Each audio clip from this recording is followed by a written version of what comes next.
Hey, I don't know what's coming out then. You got overly excited. Good stuff. Yeah, we're keeping it. We're keeping it. How you doing, folks? Welcome back to another episode of the Off Air Voiceover podcast. My name, of course, is Michael. And I'm Jen. And I don't even know where to start with this one. As you've seen on the thumbnails that have gone out, it gives me tremendous pleasure to introduce our extremely special guest today, the one and only Mr. David Bateson. How are you doing, sir? Woo. Hello, Michael and Jen. Nice to see you again, Jen. Nice to see you again. It's great. As I was just saying, the sun is shining, life is good, and right now I've got things to do. Work-wise, as we all know, in the freelance world. There's a very fine line between freelance and unemployed. Sometimes I can't tell the difference. It blurs into both, like at least once a month. Like which side of the camp am I in this one? Even when things are good in this business, like might have loads of downtime, even if it's good, it's like how is this my job? Yeah. Well, I was saying that yesterday when I was out in the session in Paris. Like the lady that I was chatting to, she said sometimes we get some people that come in and they like we book them for a certain amount of time, and it's like right, and the actors can be like, right, well, we can't overrun. If we overrun, you got to pay this, and like they're very rigid and stuff. And I was like, I understand why some people do that, but I was like, I don't think sometimes people appreciate how fortunate we are to do this job. And then so with the opportunities that come along, sort of just make the most of them, etc. So then for her to say that sometimes people like just don't appreciate it and they sort of take it for granted a little bit. It's like, well, because there can be months where you're not working, you might have to go and get a job or something, you know what I mean? It was just alarming that she said that. I was like, wow, no, I treasure this every single day. Yeah, David, I mean, you've been doing this for quite a long time now. I mean, it must have changed so much in the time that you've been working in voice acting. And Oh, yes, we used to record in black and white when I was that far back in. The industry has changed. I started when I was at university back in 100,000 years ago in South Africa. And I started in radio drama. We're going back to a country before television. Yes, I am that old. And television only came to South Africa in 1976. Is that right? And it was crap. It was 3 hours a day of absolute poo. So the media of choice was radio, and of course radio drama or play, whatever you call that. So I was second year university and studying drama and English literature and stuff, and I went down to the BBC of South Africa, SABC, and asked them, do you need any young voices to play the juvenile parts? And I'll come to take Betty to them. Never quite like that, but they went, yeah, for goodness sake. But the thing is, it was. I know our world is a pretty kind of lonely world when you're just you and the microphone in a padded cell. But standing in front of grown-up men and women who are all around this one piece of metal called a microphone, and I'm standing there going, oh, what do we do now then? He says, well, you turn the pages of your script very, very quietly, like away from them. Really? Wow. So you're kind of like... And then I'm watching grown men going, darling, I love you. Yeah, making out with their own hands. I try not to.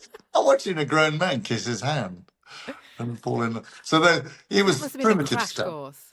A very primitive stuff. Try not to laugh because it was, scary. Well, I've mentioned this story before. I love audio drama, and one of the reasons why I got into voice acting was purely because of audio dramas. Like, I just thought it was such a fantastic medium. Yeah. And one of my first jobs, which I had no business being in this production because I had no experience. I was completely winging it, but I did an audition and it got me the job. Where they go? The role that she gave me, he ended up actually changing, and rightly so. The character that took my place, he was a little bit older. His voice was a bit more matured, and it suited it better. So instead, she asked me to play these other two characters, and like you're saying then about the kiss in the hand and stuff, like right at the end of this play, the scene is me and this character. We're in this fire in this house. We're not. think of Beauty and the Beast, but like a more adult version. So the couch talks, the curtains move and talk, all that stuff. So anyway, me and this character were at the end. The house is burning, and it was like, "Oh my god, baby!" Just couldn't get the tone right. It was the most embarrassing thing. And then all these people looking at us, and they're like, "No, you need to get the emotion up there." And I was like, I'm a curtain. What are you Oh talking my about? God, honestly. And the girl, she was fantastic, to be fair. She's like, "Oh my god, I love you so much." And I was just like, I just felt so wooden and just out of my depth. And I was like, "Oh, I love you too, baby."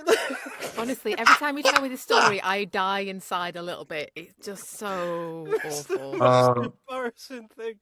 Yeah, you have an out of body experience, hey? Then Oh you kind god. of, I'm glad no one's watching this. Oh my goodness, they are. And recording it forever and Yeah. ever and I ever. got it back at the end, and when she sent me the final thing, I was like, surely she's cut that or she's replaced me or something. Yeah, No one's done definitely. it. And I suppose when you add in all the bells and the whistles and you tweak it, it does actually sound a little bit better than what you might remember in the moment. But God, I'll Have you still believe got you. that though? Millions wouldn't. yeah, that's a fair Millions statement. don't. So yeah, so started off early days because you've moved around. So you were saying Yeah. that you live in Copenhagen now, but you South Africa born, lived in the UK for a while. Yeah. My folks are from Yorkshire. My dad was an engineer, so Oh, he whereabouts was in Yorkshire? Sorry, just to get down to Shipley. nitty-gritty. Shipley. Shipley. Oh, okay. And my mum came from Menston, so there was Shipley and Menston, but I haven't been there for yonks. I can't even remember when I was there. But yeah. So no, my dad was actually. I should have been born and brought up in India. He was in India, because he could speak all these Oriental languages. He could speak 7 of them actually: Punjabi and Hindu and Urdu, and because. Those are the days where they put you in, learn foreign languages and go out and protect the colony, the empire, stick a flag in it, all that stuff. But anyway, and then he was called back to the UK when India started, kicking up a fuss and wanting their independence. Why not? Of course. But and he was offered South Africa, Durban, South Africa. There's a very large Indian population down there. So the company, said, come out here and impress everyone with all your languages. Oh, sorry, so I got that wrong. So you weren't. So I made a mistake. So it wasn't South Africa you were born. You were born in the UK and moved to South Africa. No, I was born in the 3 kids. We were born in Durban, South Africa. Oh, right, okay, I'm with you. But we had 7 years back in the UK. For me, 6 to 13, and then I went back to South Africa until I was 24. And That then must have been tricky moving at 13, because I think 13 you've kind of... Yeah, it was. I didn't even know my best friend was Indian. He was my best friend. Yeah. So I couldn't understand after 6 months of writing to him, going, "Hey, we've got palm trees in our garden. We're next to the beach, and you got to come and stay." And he never wrote back for 6 months. And then I finally said to my mum, "Mom, I'm so upset. Surendra is not really, he's my best mate." And she sat me down and said, "David, he couldn't stay in our house, unfortunately." And I went, "Why? Have we got an extra bedroom?" "No, because he's from India." And I didn't understand this whole apartheid thing. Fast forward, I thought, right, I'm finished my high school and then I'm out of here. Yeah. And then I got, through my father's company, the offer of free university education with no strings attached, if I got the grades. And I got the grades and I thought, okay, I'll be a dick to not say yes to this. So I did 4 years at university. And then I thought, right, now I'm going back. And I started acting. From the day I wrote my last exam, I went from that to the National Theatre and was assistant to the assistant stage manager, the bottom of the food chain. But you're still there. I was the one who wiped the actors' bottoms, No, but and I worked non-stop for 3.5 years, and got very, very well known. Which, looking back, I'm going, why didn't I ever take advantage of that? I never did. That's an amazing thing. Yeah, no, I mean, I used to have, invited to all the premieres, and I had my own table at restaurants, and I never ever queued for it. It was really nice. But there was a thing, I did these a whole bunch of interviews. The South Africa's version of the Edinburgh Festival is called the Grahamstown Festival. And it was 3 weeks before I was leaving the country. I booked my ticket 3 times before in those last 3 years. And then it would come up, oh, this is a TV series. Okay. And there's the feature film. Oh, all right then. And so it went. But Yeah. got to this, I think it was the 4th time, and I went, I'm leaving. And here's the thing. At that festival, I was in Julius Caesar with the National Theatre. I was dancing with a contemporary dance company called Barefoot Dance. And I was doing a David Mamet play, a 2-hander called Duck Variations, with another actor who we just decided to do it. We'd just done it in Copenhagen, Durban. And we thought, hey, you know what? We're both in town. Let's do it. We can remember the words. We just need a bench. So we went out into the suburbs and stole a bench from someone's garden. As you do. And on the condition we'll put it back. Okay. And we did, actually. But the point being is, we won the top award with this little 2-hander, and we did it in a disused nightclub. Just threw some leaves on the floor, lit some lamps, and put this park bench, or rather garden bench, from someone's very nice neighborhood.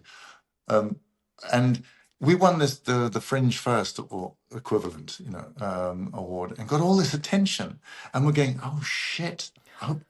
The park bench is going to be everywhere. Oh no, we're going to get nicked. And what happened was, the top agent in the country flew down and said, "What's the shows I need to see?" And they said, "If you don't see anything else, go and see 2 guys in Duck Variations. It's just won Best Award." And anyway, she saw the show, came to me afterwards and said, "David, I've given this a lot of thought."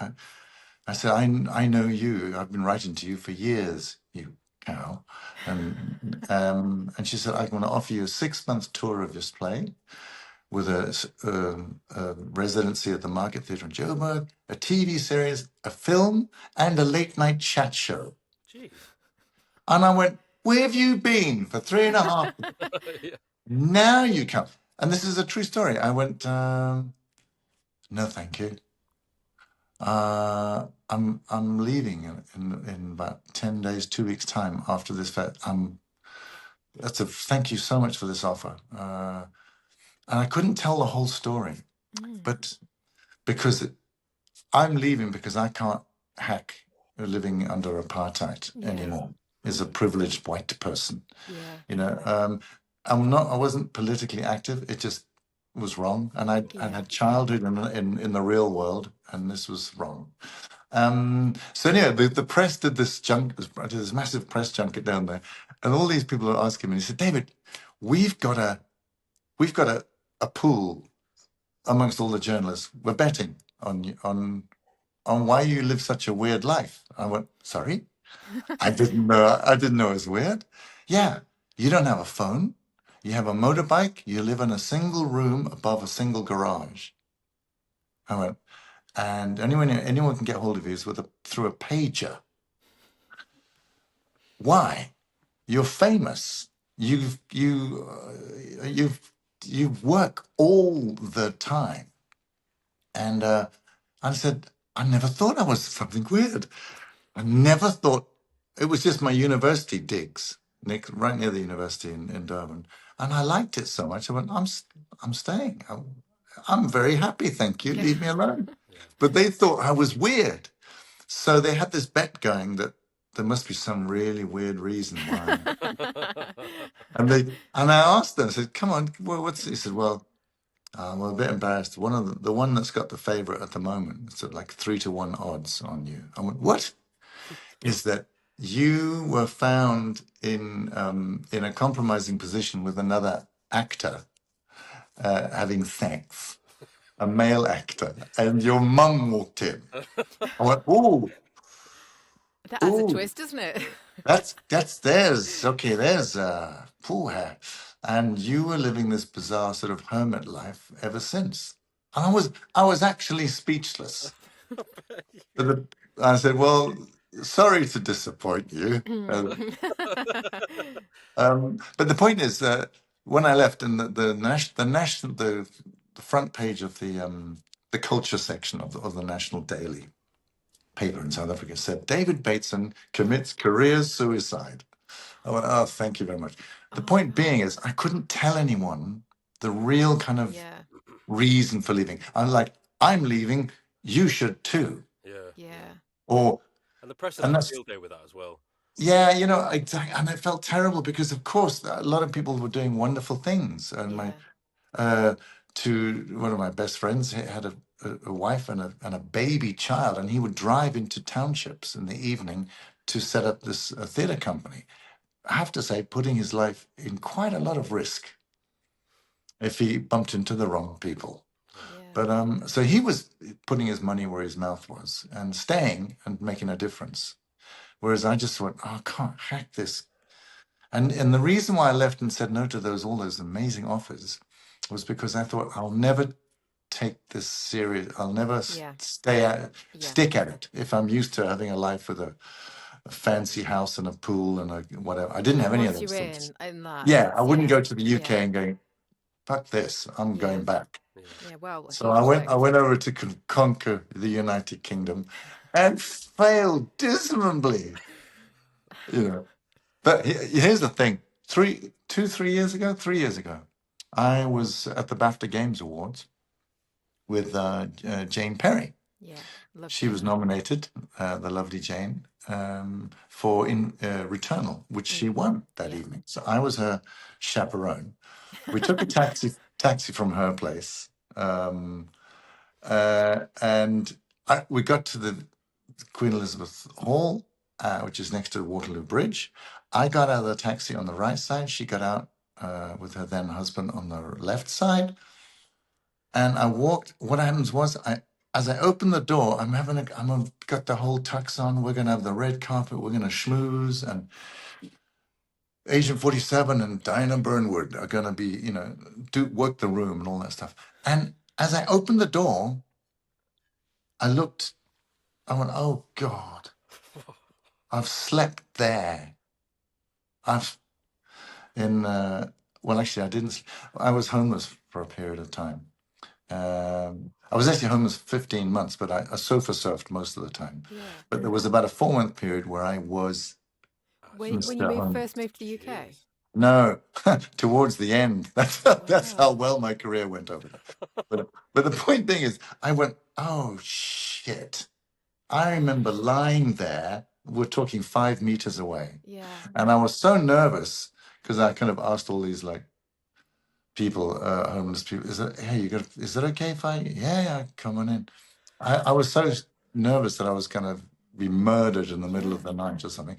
I actually didn't sleep. I got up in the middle of the night and sort of, excuse me. Wow, that's incredible. And that really fucked me up. Yeah.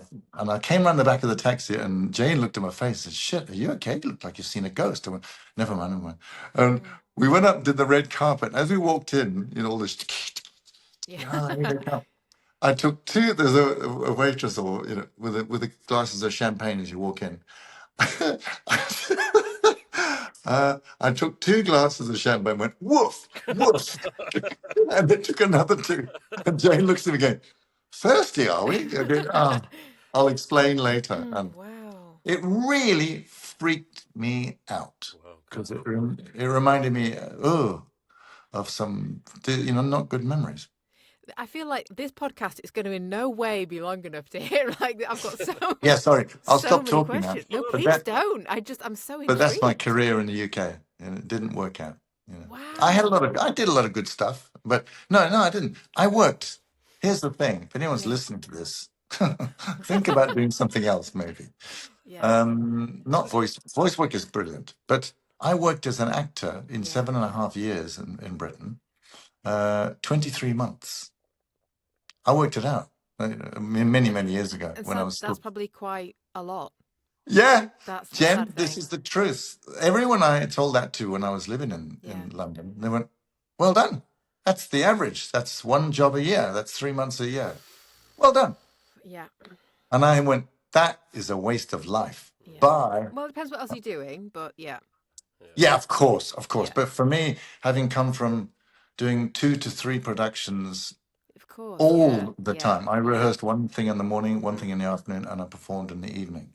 And then that's all I did for 3.5 years. The first thing I remember this when I first got an agent 2 years after moving to London or to the UK. First thing my agent did, he said, "I'm going to have to tear up your CV." I went, "Why?" He said, "Because it's totally unbelievable." I went, "Why? What? I've done so much." He said, "Exactly. That's not possible. You're 26 years old. You should have done 5 things." But I went, that's "I've done very 50." weird advice. That. Well, he said it really, he meant it because I can't send this CV out. It's just impossible. Okay. It's impossible. So Right. I went, "Well, it's not actually. If you got I work in the one morning, work in the afternoon, and perform in the evening, or at worst, rehearse something in the day and perform in the evening something else, or film in the day." And I was very, very privileged. Had an exceptional start, but I had to throw that all away, and just be. And the other thing, which I was aware of, that kind of the old school Thai network of Yeah. what drama school did you go Yeah. to? It means a lot when you're in your 20s. Of course. They identify you. "Oh, I was at Yeah. RADA. Yeah. Oh, is Dickie still there?" Oh, Of course, we it's go, Dickie, isn't it? "Fuck off." Yeah. Bloody Dickie. Yeah, exactly. Dickie. Oh yes, Tarquin Gaylord. He was wonderful. And no, are there any Yeah. Tarquins out there? Yeah. Just for a disclaimer. Also, come and say hi because you've got an amazing name. Yes. Actually, it's true. I went to Yeah. Some of them. I went to Manchester School of Acting, but there was some people from there who'd been to RADA, and it was very much like, "Did you go to RADA?" "Oh yes, I went to RADA, from London and now Manchester." And I was like, "It's very cliquey." Well, Yeah. it's a bit more. Yeah. And the I found rest. it when at the MSA, Manchester School of Acting. I found it. Yeah, it's just like the vast majority of people were very chill, very Yeah. grounded. But there were some who brought out the RADA, the what would you call it, the RADA card, like. I mean, it's great, but yeah, it's Michael, I have a question for you. Sure. Did any of these RADA people wear their coats over their shoulders? Seriously, I've met. Hold it this way, like there's a bit of this, and yeah. It's so unfair to say that, but I've met 2 RADA actors, and I went, "Why do you put your arms in and wear your coat like a coat instead of like a Batman like a sort cape. of?" Yeah. "Oh, darling, it's we're going way back, but still, made me Obviously, laugh." just so you can quickly just brush it off the shoulders and go straight into character. Like, Ah, I've that's what arrived. Yeah. And someone I've will got pick it so up much from them work. anyway. They won't hit the floor. What about you, Jen? What? Come on, tell us the Yeah, truth. no, I went to university to study drama. I did not have the confidence to go for any acting schools. But yeah, it was Yeah, good. me neither. Mine Yeah. was a university degree.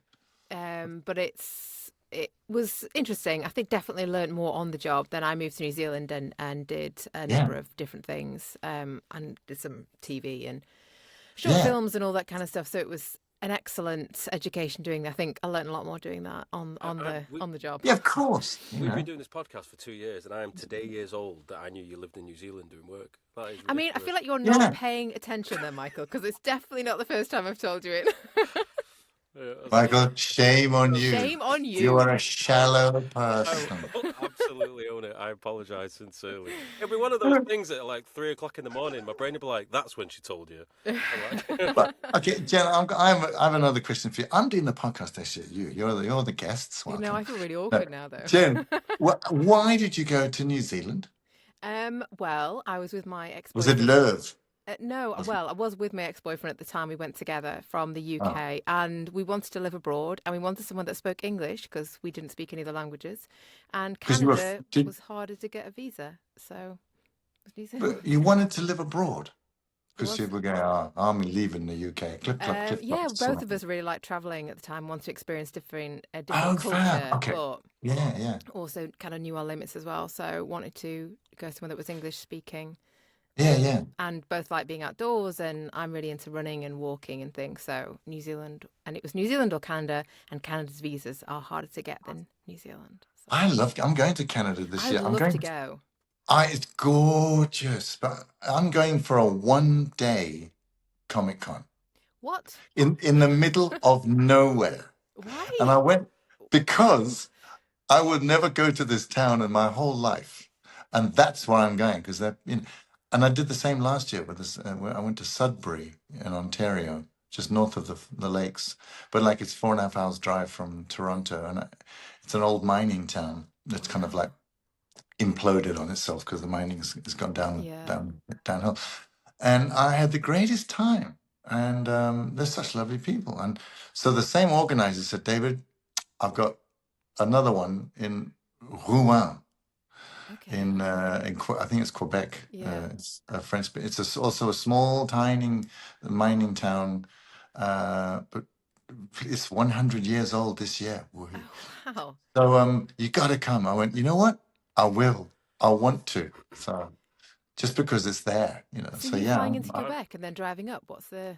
No, again, I fly into Toronto, and I think they're going to drive me to Sudbury, and then we go north, whatever it is, east, up to Rouen. We have a Rouen, which is 45 minutes away from me. There you go. It's probably the same place. Yeah, but probably mimic each other because it is like a really old.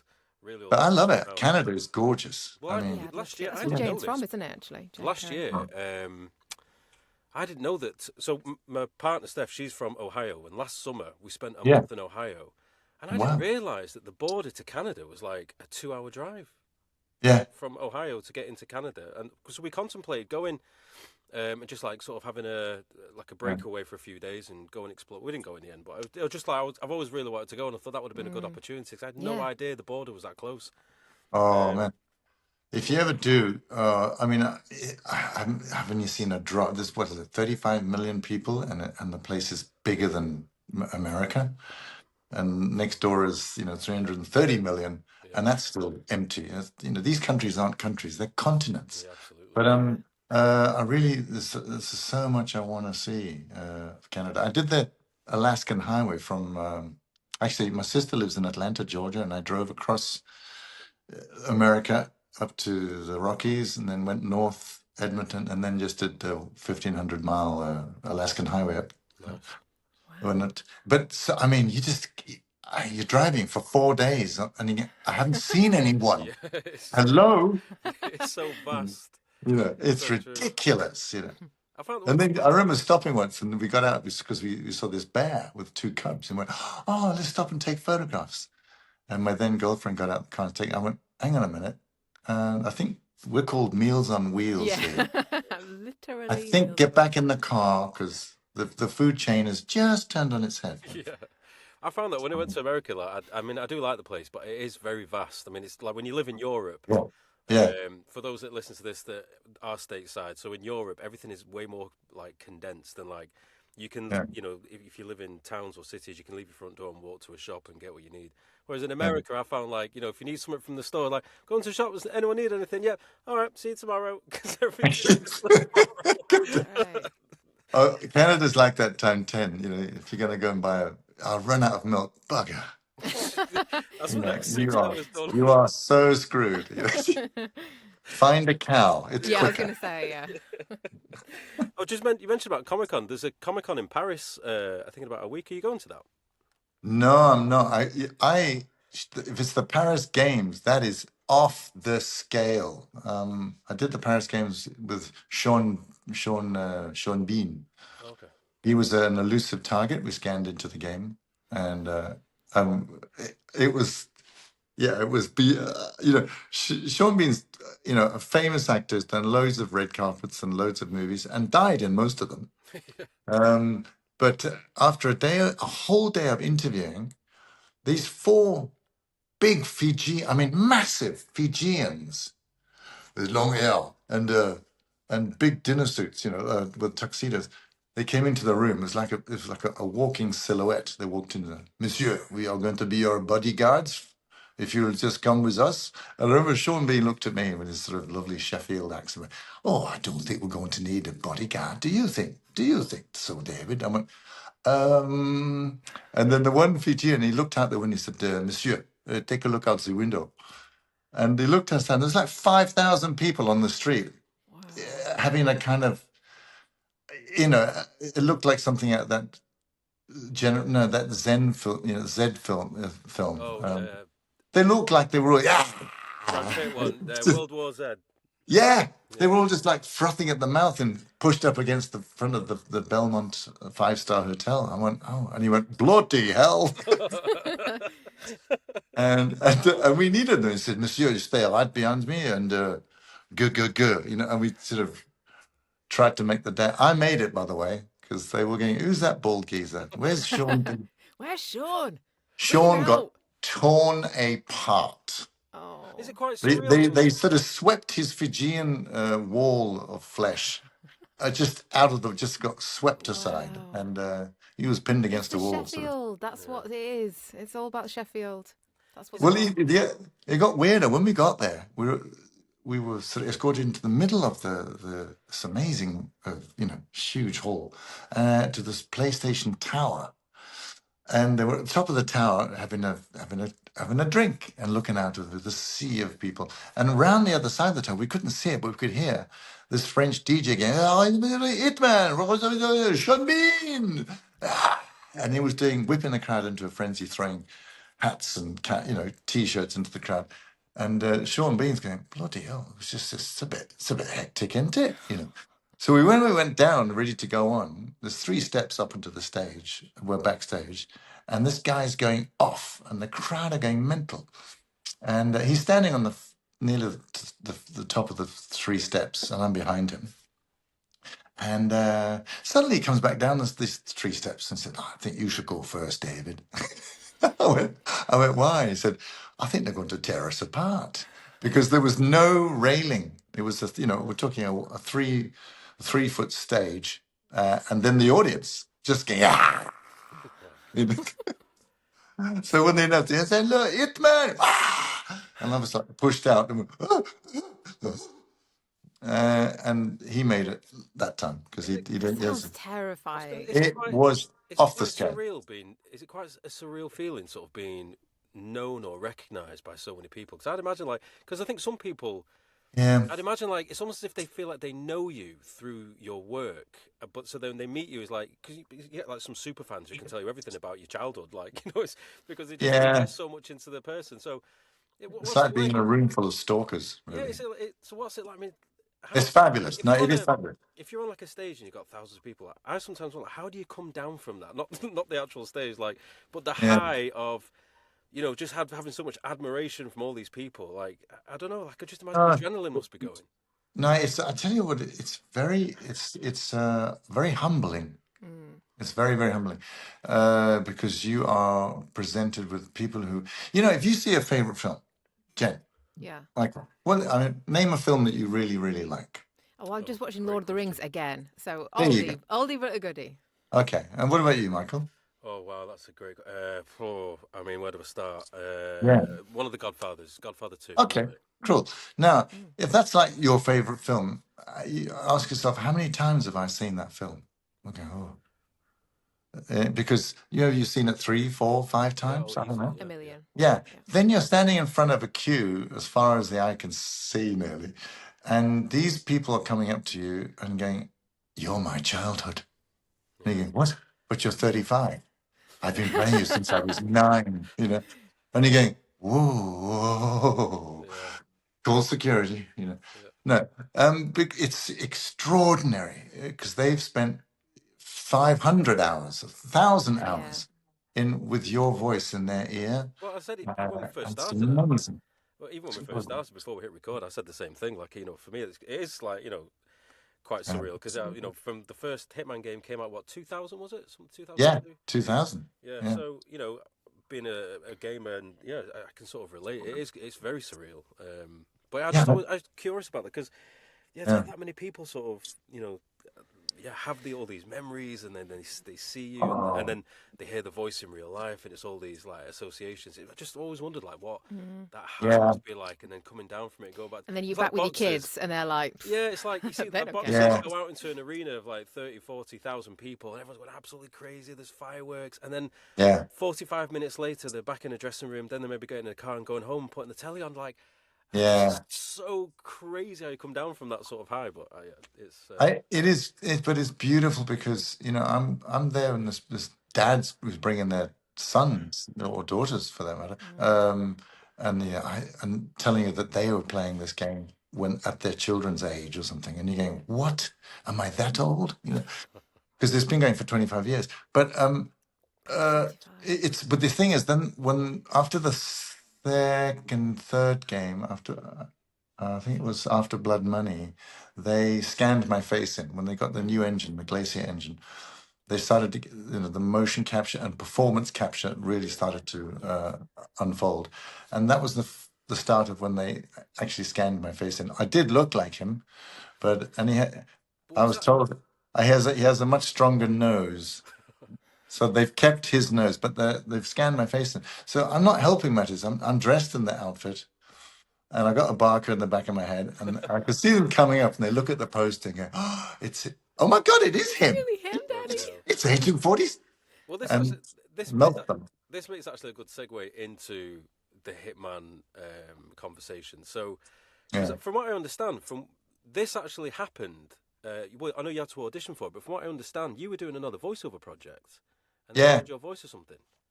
No, it was a little production company, sound studio, I was doing a corporate thing, like I don't know what I was doing, Nova Nordisk or something, But the point is, some guy came into the booth during a take and went, "Excuse me, David, sorry.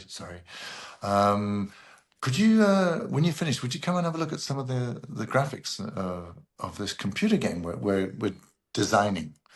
So they were actually doing the graphics for this computer game, and they said, "We need a voice for this guy, this bald guy."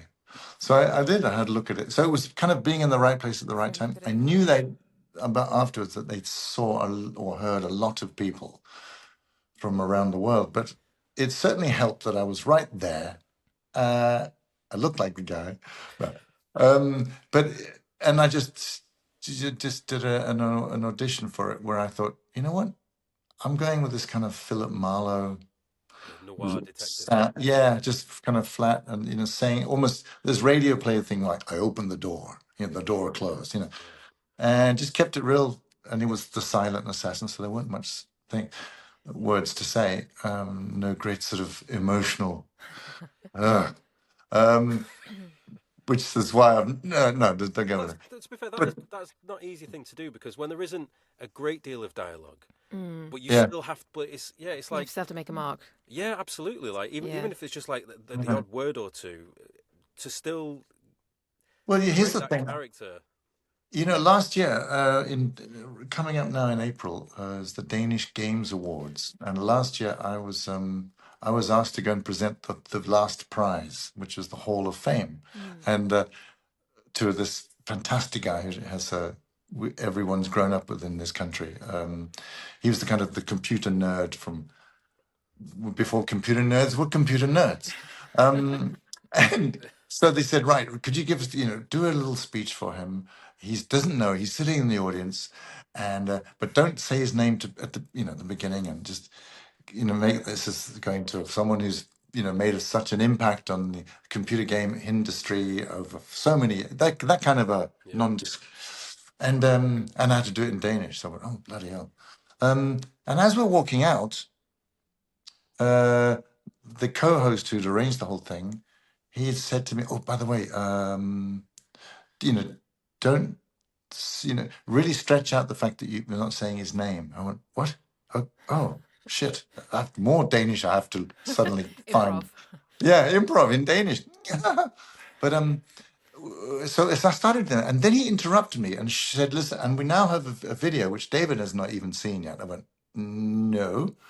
And they showed this thing, and it was this guy who I was supposed to give the prize to. And I went, I'm now confused because he must be in the audience because he doesn't know I'm going to give it. And then the point being of this long story is that in his talk, he mentioned something which I'd never thought about before, about what the fans apparently have seen in what I've done, is that he makes a person who you shouldn't have any sympathy for or compassion or understanding for, because I'm a test tube built assassin with no feelings.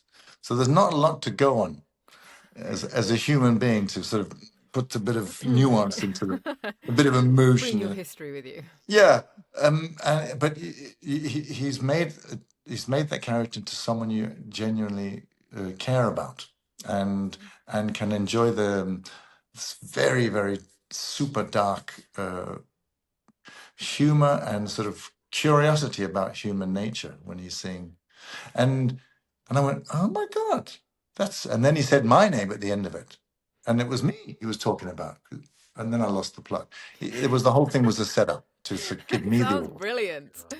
And you saw, as I said in Danish, when I was getting this award, this is the first assassin to stand here crying. I'd have to find the But yeah, clips. but it was interesting because it came out of nowhere. Yeah. I remember Very the original true, games, with there not being a great deal of dialogue, and you're right.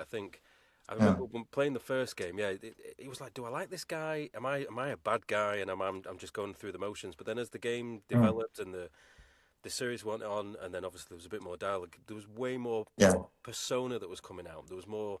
Yeah, it was like it was more dialogue, sort of more relatability and whatnot. So then it evolved. Then you had then you started doing the performance capture stuff. But I read that there was actually, was it the Absolution game? There was something happening around there where you weren't involved in it or something. You got brought in. Yeah. Oh, it's not a proud moment necessarily of our interactive. No, because there'd been actually it turned out to be a 6-year break from Blood Money to Absolution. But after about the 4.5 years, they said, right, David, we'll be doing the next one. You'll be recording the next one. Absolution in about 9 months' time. And then 9 or 11 months' time. Point is, then I didn't hear anything. So I went, all right, they know my number. And then they went to the E3 in Los Angeles and played a 90-second trailer with this other voice. It's Tom Cruise's cousin. I think his name is Christopher Malaprat from the Lost TV series. Right. And that's all it was. That was 90 seconds with someone else saying my voice. And okay, we're talking Absolution, 2012. And my phone exploded. Yeah. Oh, just David. Exploded, and I had no idea. I seriously, I didn't even know how to turn the thing on to mute or whatever it was. It was iPhone 3 or something. And I went, what the fuck?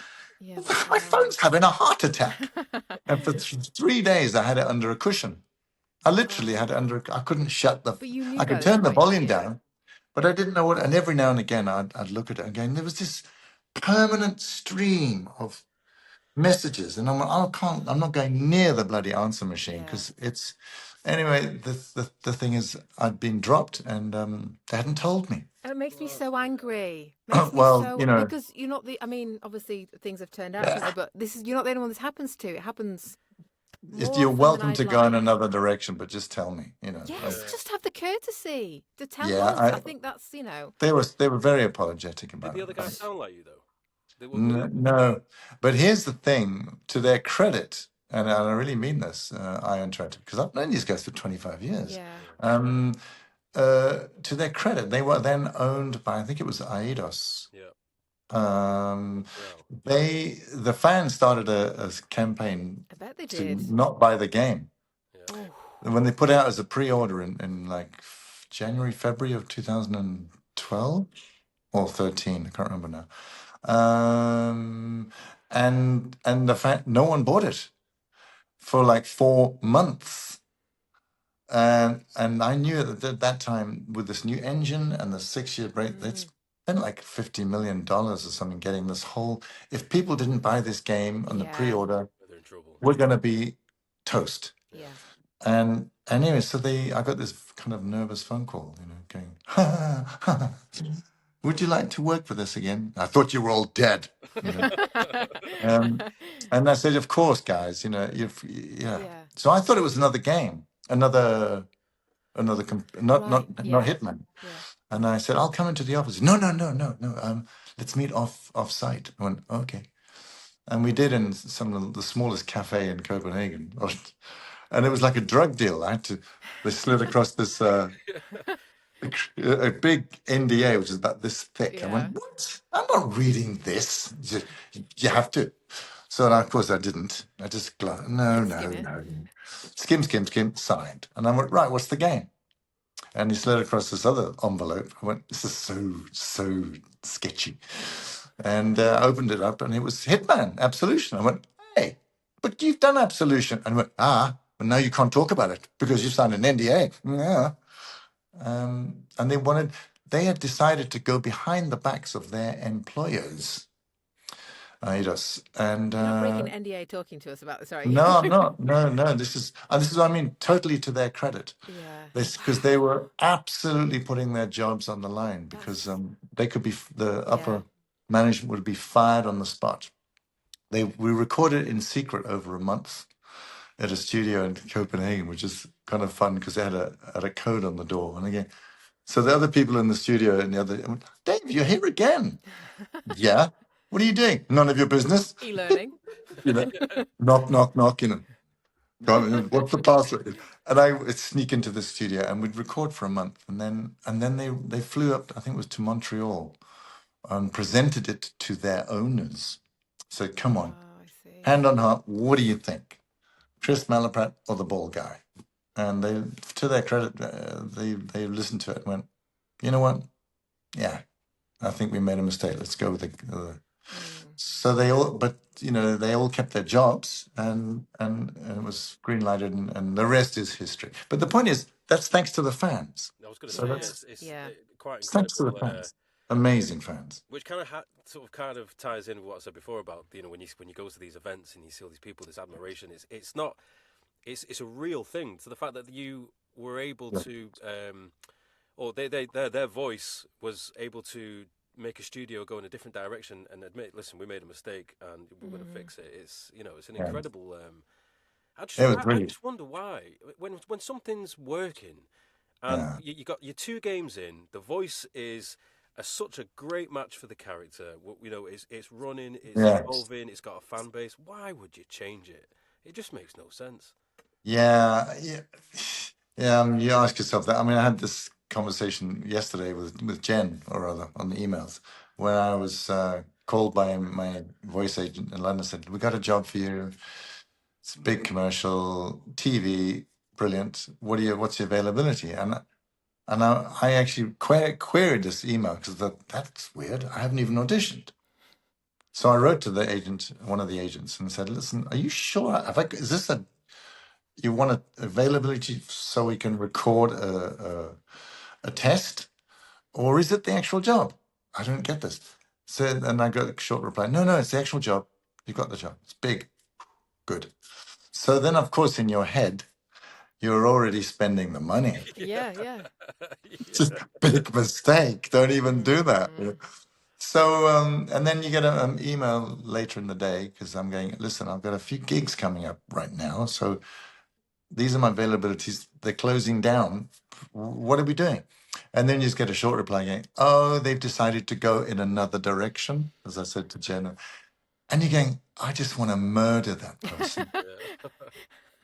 And I will enjoy it. Agent 47, let's go there. So what I'm saying is, from getting the job, from maybe a slightly delay in confirming it, in those 10 minutes or something, they've gone, oh, I'll find another voice. You just no idea, have you, like what it's about, or someone else has heard it, like a top person has thought, no, actually, I wanted a woman or somebody with a lighter voice. It's just, I think it's random reason, isn't it? You drive yourself mad guessing. For those that don't do this job, it's hard to put in.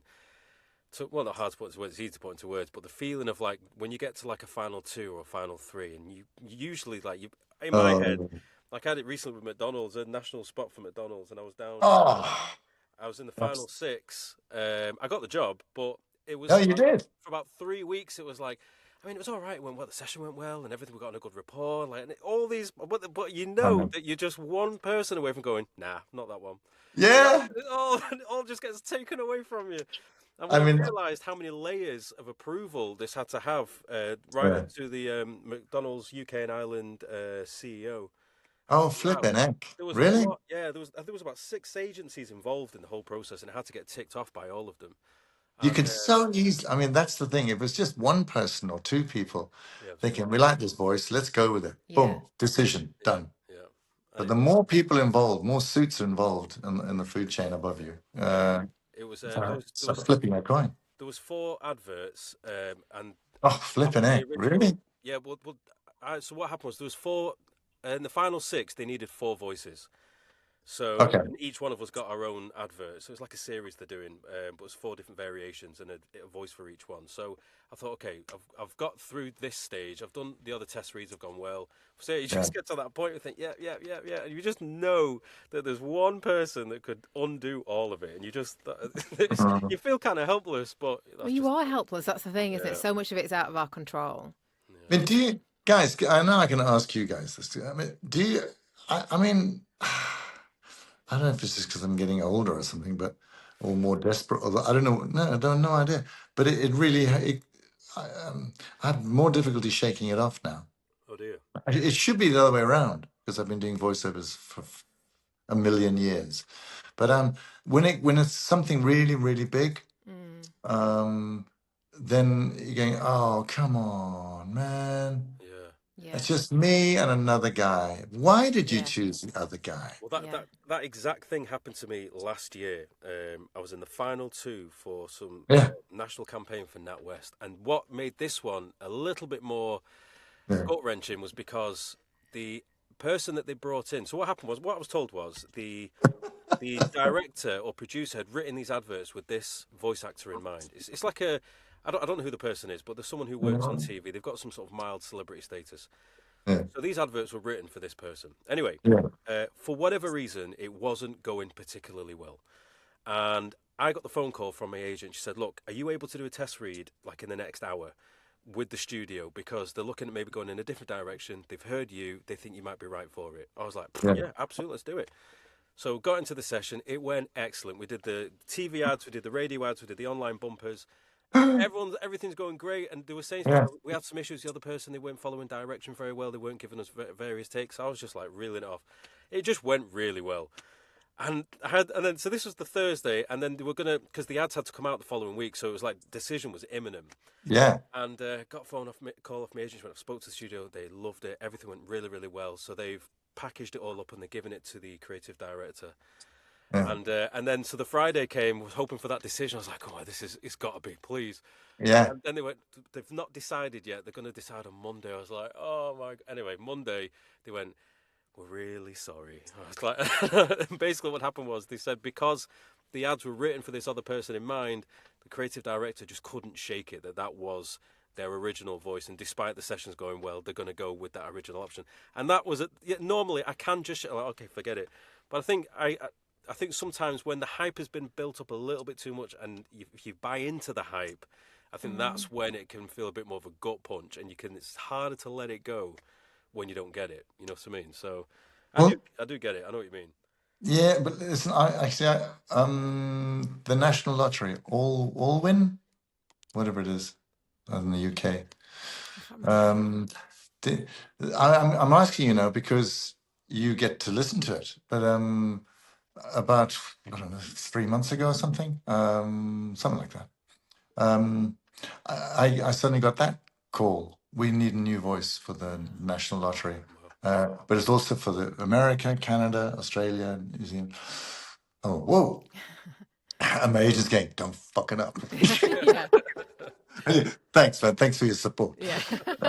But the thing is, the brief simply was, could you do? We want something kind of otherworldly, something like a Rutger Hauer, Blade Runner. You know, a voice you can't put a nationality to, and I tend to get those kind of jobs because I don't really have a dialect. So you can't. So I did a kind of Rutger Hauer, and I thought that's fine. It just sounded a bit sort of Dutch something. English, I don't know what it is. But the point being is when they ask for a recall and then it's online and the Zoom and I just go see these 2 guys from London again, and I go, hello, and you could see that right there. They went, you're English. I went, Yeah, and I just went, I've just fucked it. Because if you're not the character, but I'm real curious to know who got it. I haven't seen it or heard it. What did you say? The main It was lottery. the commercial is a very interesting kind of a wokey wedding where the one side of the family are all very tall, and the other family are very, very short. And the husband and the two people getting married, one's very tall and the other one's very small.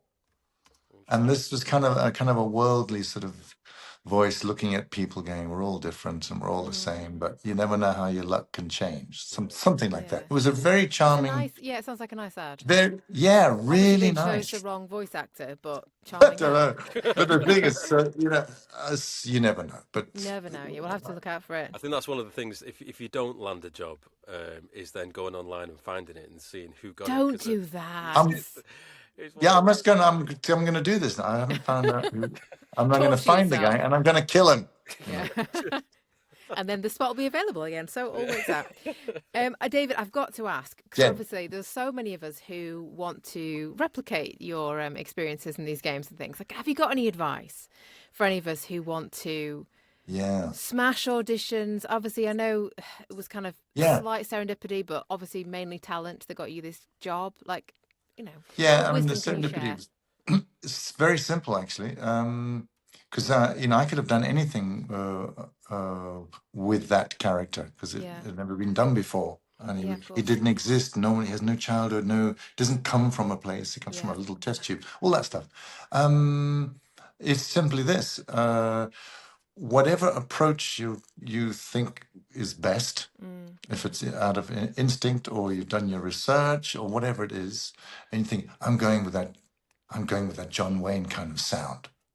Or whatever, John Cleese or whatever, or a type. I'm going to go with this moody something from Pulp Fiction. Whatever the sound, whatever the thing you're committing to, just commit 100% to that only. Okay. Because it never, in my experience, it never works if, as an potential employed actor who's desperate to get the job, you're trying to please everyone, and you actually slightly change your approach during your take. Yeah, I think if you start out like Matt Damon and you end up like Arnold Schwarzenegger, and you're going no.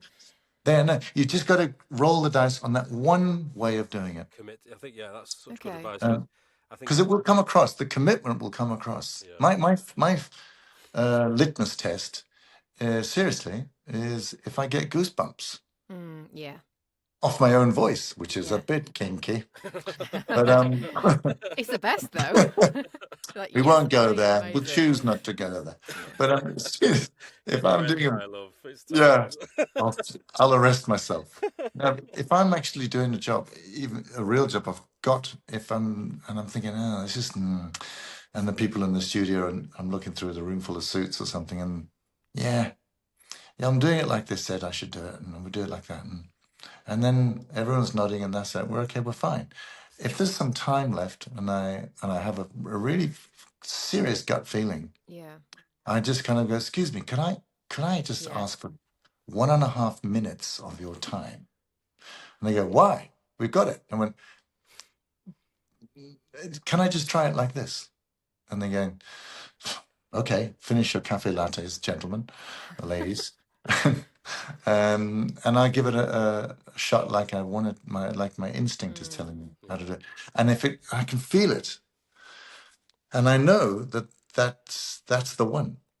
Yeah. And here's the thing, on the majority of occasions, I don't know how much of a majority, but on the majority of occasions, they go, shit, that's the one. That's the one. Because maybe they're realizing it themselves, maybe half the room also got slight goosebumps and went, he really, really meant that. Or I think that approach was believable. I go with that character rather than, I often get to do, could you just do a big sort of American trailer voice in a world, all that stuff. Yeah. And you're going, I can, Yeah, and you're adding it the would voice, match. though, aren't you? You're It not would match doing. the orchestra and the American flag being stuck in the top of this mountain in slow motion, Iwo Jima, all that. But it's bollocks. Mm. Could I just talk like one of the soldiers who's been shot at all day and is a bit knackered? Kind of a feeling, or, and you could see them going, no, but this company is huge. It's the biggest container ship company on the planet. Ooh, just hear me out. And then, and that, because that was one job that just came to mind, where they went, shit, that's the one. And, I could see the guy who's been brought in to litmus test and make sure I did the voiceover just like it was, he'd been told it should be done. You could see him pushing the sound technician during the take. So saying, "Are you getting this? Are you getting this?" It's like, of course I'm getting it, you dickhead. And that's the one thing with it. But I think that's a So good. just commit 100% to your approach. That is great. I think that is one thing, like in terms of trusting yourself, because when you go into sessions, there are people that have a vision. They write things with an idea in mind from things they've heard, and they think we want this voice actor to replicate it. But whilst do what they ask, I think trust in yourself that if you have an approach to it that you think may work, once you've done it fast, I think believe in yourself and commit to it, because we record stuff all the time, so we have maybe a slightly different viewpoint or an approach to a script or a character that they may not have considered, and that's just through voicing so many things at so many different times. So I think that's a really interesting point. There are times I've voiced stuff and I thought, I wonder if there's a way of maybe like just changing it ever so slightly. Like, it doesn't always work, obviously, but I think if you feel something and you believe that it could potentially work and it's just a different angle, trust in yourself, give it a go. Yeah, I mean, of course, it's important for us all to listen and take direction. Yeah. Very important. And sometimes they don't have time, and they will be like, "No, I'm sorry, all of I'm that. ending it." It's of course. And then you just have to go, fine, listen, hey, I've done what I was asked to do. I would have done it differently. Better. But of course, it's important. And I think that is a challenge as a new beginner. Is how good you are at taking direction. Yes, huge. Because if you're new, maybe you're not as good as that. And I think, without saying anything against other people who've not had acting training, but if you've had some form of education as in an acting school or acting education and some years behind you, then it does. You just have more experience in taking direction. Yeah. Okay. Oh yeah, I know what you mean. Boom, got it. And whereas if you're new to the game, that can obviously be your Achilles heel. But I if you're auditioning, go for an approach and stick with it. Yeah, I think when I am auditioning, and most of the time it's by myself in my little booth, and you are particularly for gaming, you might have 3 lines of kind of obscure dialogue that you're desperate then like to show your entire acting ability in those 3 lines, and you're like, but so I have to show every little nuance, and this person's got this whole backstory, and I've written it all down, and you're like, it's just. Oh, Jen, my heart goes out to you because is that you've got 3 lines. I mean, I remember I went to a film acting masterclass with Michael Caine, the BBC did back in the 80s, and it was fabulous. We had 2 days of Michael Caine doing stand-up. Basically, it was so educating. But he said, you know what the hardest thing is? He said, when you're new to this industry and you've got 5 lines and you're playing a small part in a big film. And when you arrive, you fly in and you're in Bulgaria and everyone's going, Bob, Tom, Jem, Harry. And they're all just being a huge group of lovies. Yeah. And you're the guy who no one knows, and you've got 3 lines. And you've got 1 shot at this to say your 3 lines before you get back on your plane, go back to your flat and clap them, whatever. That's actually far harder, he was saying, than being on a film where you've got tons of lines for 3 months. Yeah. And I kind of get that, because you've got to just be there, and no one's in a way going to notice it if you're doing it right. If you see Name of the Rose, the Sean Connery film, there's a guy in that film who has the best agent in the universe. And I can't remember his name now, but I was watching this with a bunch of other actors down in, I was doing rep in Exeter 100 years ago in the 80s, 89, 88. Point is, we were watching Name of the Rose one night on TV after the show we were doing. And This actor comes in as another monk, and he's got, what's his name? He's got Sean Connery, obviously, and the J. Abrahamson, who won the Oscar for Mozart, Salieri. So these seriously good actors. Yeah. And this brain donor comes in from the side. And he acts so exquisitely shitly. I mean, it'll take your breath away. You've got to find the scene. We watched this, and he comes in, and he acts Mr. Wooden Top. He says his lines, as shit as you humanly possibly. And then at the end of his line, it's like, oh, I just blew it. He goes, oh, which for us, we went, oh my God, he's just realized he's fucked it, you know. Anyway, we watched to the end of the film. We said, who is that? What's the name of that monk? We had to watch him say, all right, brother Thomas. And all right, brother Thomas. When we get to the film, we will watch the whole of the credit list on this VHS film to find out what his name is and just how you spell it and everything. So we can then look him up in Spotlight, find out if he has an agent, which he must have to get into a big film. And that's the agent we're going to hit. Oh my God, that agent worked the room. How the hell was he in the same set as, and never mind the same scene? I'll never forget that. So if you really want a good agent, find out, see that film, find his name, and look up his agent, because that's the agent. Oh, amazing. Never worked for me, by the way. We all wrote to that agent. There's no word of a lie. They didn't even get. Yeah, they went, oh God, bloody hell, we got all these people who've seen it. Influx, what's going on? Don't get it. Yeah. I've got to. I'm just mindful of the time because I've got this session in. Oh yeah, sorry. But it's frustrating because I've got tremendously more things I want to talk about. But while we do still have a bit of time, just going back to the Hitman character for a second. So as things are, are you continuing to do it for the foreseeable? Is there more scope plan with the character? Because obviously, I was going to ask you about the movies. Did you ever get earmarked to play the character in the movies? Oh, Dimensions of War. I'm going to do this in under 3 minutes, but believe me. Short story. Sadly, Paul Walker passed away doing a stunt for Fast and the Furious. And suddenly it had become a European film now. Luc Besson was the producer. And I got the word that he was very much interested in having me. Because they'd done 9 months of pre-production teasers and stuff. You know, no one knows what he looks like. No one, because if you've met him, you're dead, and all these kind of things. So it wasn't a case of, oh, there's Tom Cruise playing Agent 47. Oh, it's Matt Damon. You know, it's like, it's that bald guy. Who the hell is that? That's what he wanted to do with a European take on this film. Point is, 20th Century Fox didn't want to take the chance. And they had Timothy Oliphant under contract for that cowboy western series where they all swore all the time. Can't remember the name of it. They had dead something. Anyway, so that's as close as I came. But here's the weird thing. My neighbor in Copenhagen at that time was Ulrik Thomsen, the Danish actor, who played the villain. So I was shouting over the fence to Ulrik, I'm going to kill you. Yeah, and he said, fuck off. He said, yes, I am. I'm going to take you. And we had the same agent. I was 47 at the time.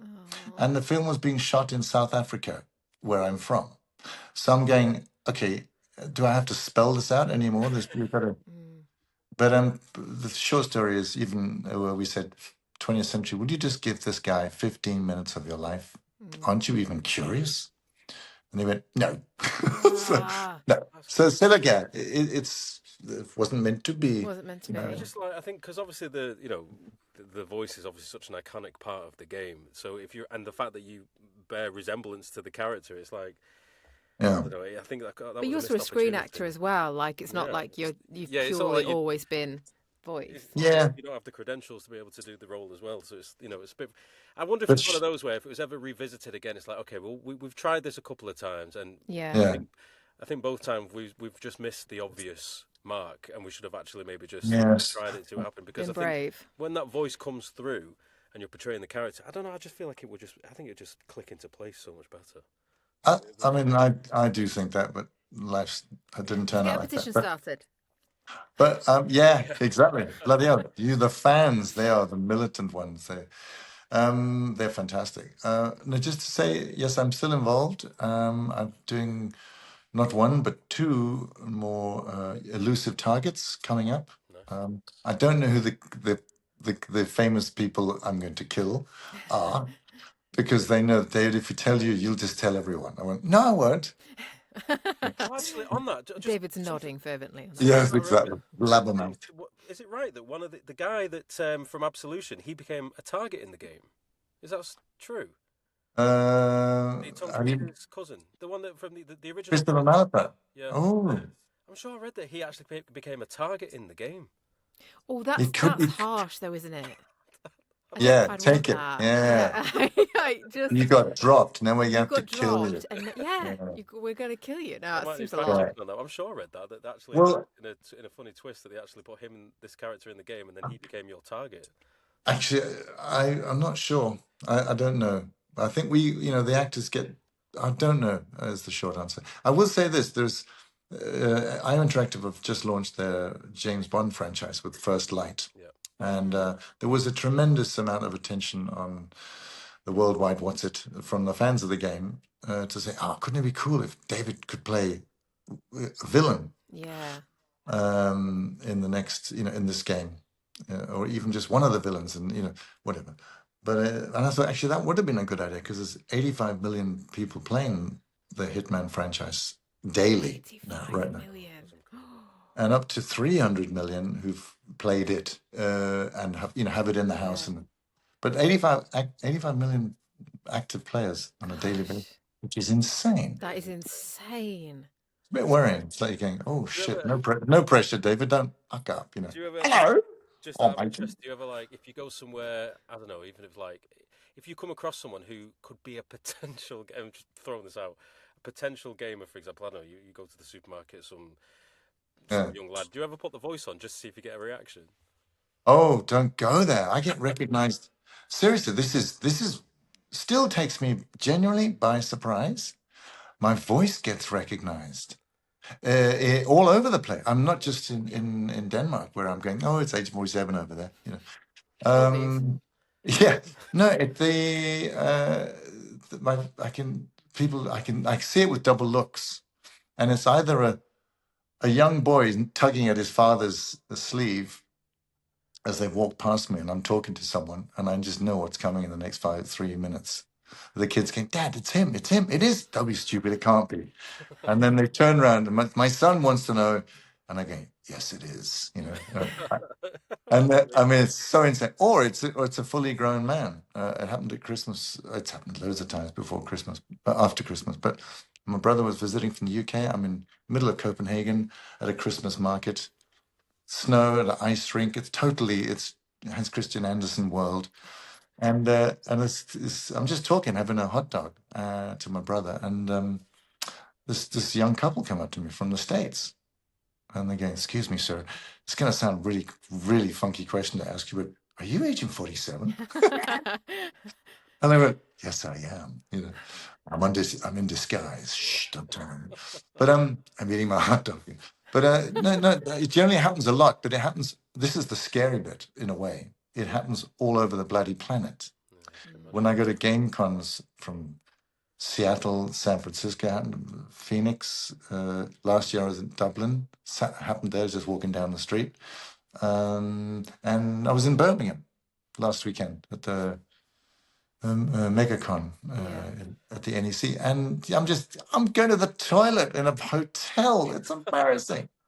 Just when someone's next to you and going, oh, sorry, I think sir, I'd always use cubicles. now's not a really good time to ask you, but are you Agent 47?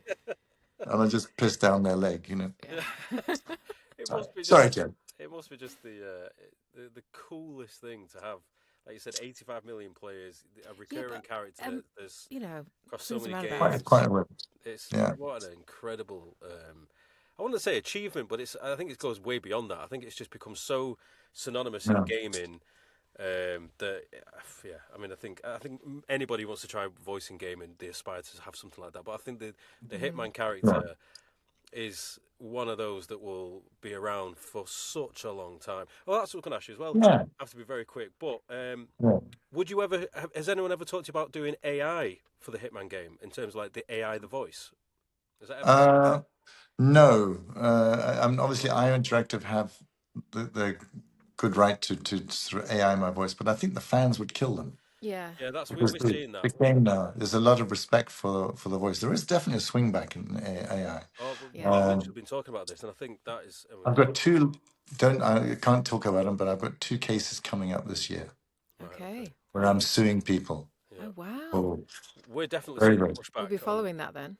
I think Yeah, but AI. by the way, I mean, BAFTA Games called out in their World Survey most compelling game in the was it the most, not the word compelling, it's like a word but like that, but the point is a character who's the most famous in computer games, and it was Lara Croft from Tomb Raider. Yeah. It was Luigi Mario, Yeah. and the third most famous character, it was Agent 47, Wow. which took us all by surprise. But so no, I mean, yeah, AI is there and it is not going away, but I think they'd be very, very stupid They would. to Yeah. try and just AI the voice. The fans would, I think, would kill them. We're definitely seeing on a daily basis, and I talk about this a lot, that the pushback against AI is definitely real.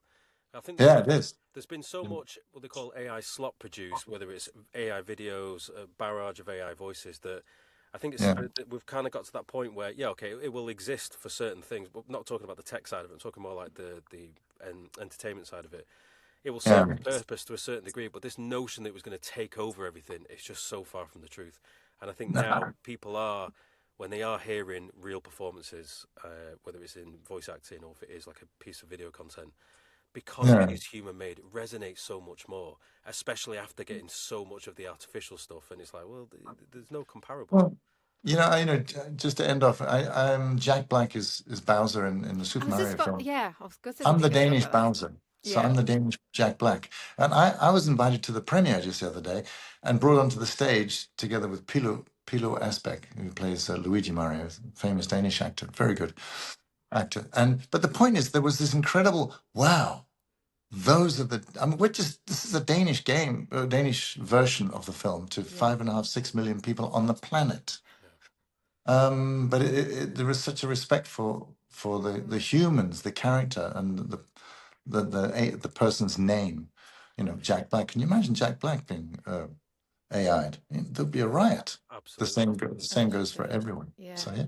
Absolutely. David, it's been so interesting. Thank you so You gotta go. much. For our listeners, I know obviously we can't talk forever, but I just want to apologise that. So basically, just for those that know, I have a session that was supposed to be yesterday. Also, David's got to get on. David's got a life to live. He can't just. No, I'm on okay. the podcast.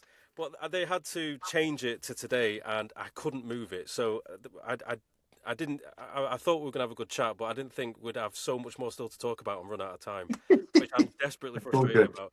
If we can hoodwink you to a part 2, I think we might. You're so welcome. I have to say, this has been more than brilliant. It's so pleasurable. lovely. So, Jen, thanmes for making the contact again. My pleasure. It has generally been just tremendous fun talking to you, and I do mean it when I say that there's loads more that I've wrote some bullet points down I've not even reached yet.